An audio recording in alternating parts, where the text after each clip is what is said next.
to share with you the most powerful thing you can do for your relationship. I'm going to tell you the secret that I learned, even sharing some of my own personal experience here. But how can I build more intimacy and trust in my relationships is one of the most common things that I get asked.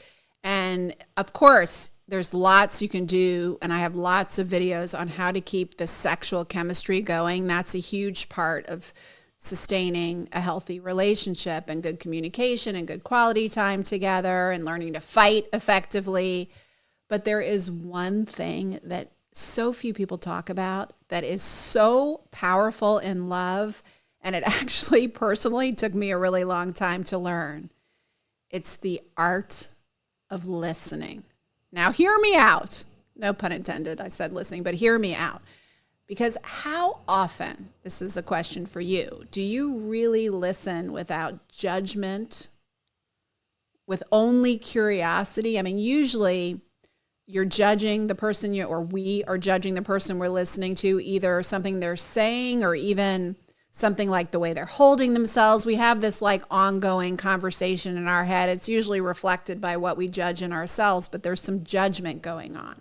Or we'll be listening to someone and thinking about how we're going to respond or what we want to say, right? Or if we're having a conversation and they're upset with us, and this used to happen with my husband all the time, he'd be talking to me about something, and instead of just listening with open-hearted curiosity, I'd be thinking, no, I didn't say that. I'm going to tell him that wasn't the circumstance, and that's not what I meant. And right, we're listening to respond rather than listening. And we all want to be heard, right? That's important.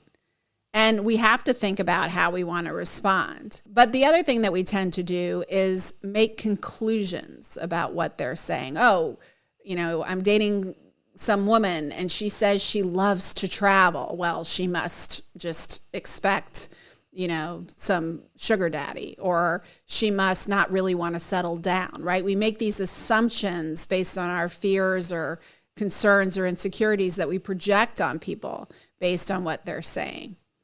So, as a therapist, I was a great listener to my clients, but not necessarily a great listener in my relationship with my husband, where the emotional stakes felt pretty high. And I'll tell you what happened that actually woke me up to this. I started experimenting with pulling coconut oil. Now, I don't know if you're familiar with this. It's a health practice where you put coconut oil in your mouth and you swish it around for like 20 minutes. Now, it makes your teeth whiter. It's an amazing detox. It's really good for you. People swear by it in the Ayurvedic circles and in the wellness circles. I decided to try it. The first time I tried it, I said to my husband, okay, I'm going to pull coconut oil, right now. I put the coconut oil in my mouth and swished for 20 minutes. And I was sitting with him and he just started talking. And he talked and talked and talked. I could not respond because I was swishing my coconut oil. It went on for 20 minutes straight where he just talked. And this is not a man that talks that much. And I was just listening because I couldn't talk. I definitely had some thoughts, but I couldn't talk. And at the end of it, he said to me, oh my God, I love that. I have never talked so much and not been interrupted. That was amazing. And I was astounded sitting there at how much I interrupt and talk back or give some perspective or argue with his point of view or whatever else, or listen to respond.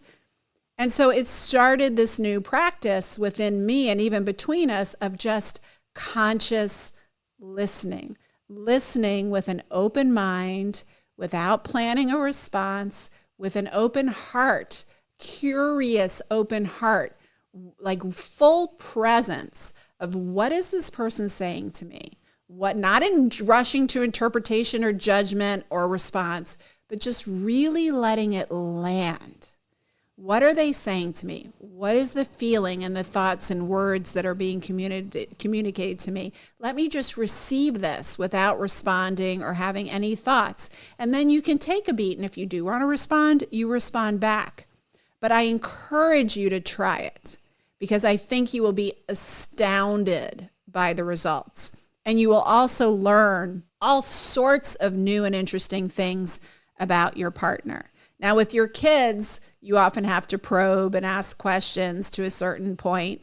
But with your partner, even practicing, and I now do this all the time with my husband and encourage my clients to, even if it's just taking turns for 10 minutes and you make a commitment, I'm not going to say a word for 10 minutes, just talk. Say whatever you want, whatever comes to mind, stream of consciousness for 10 minutes. You will be astounded at what you learn about each other as a result. So let me know how it goes. And let me know if there's a topic you want to hear about. I'm always here helping you learn to love and be loved better.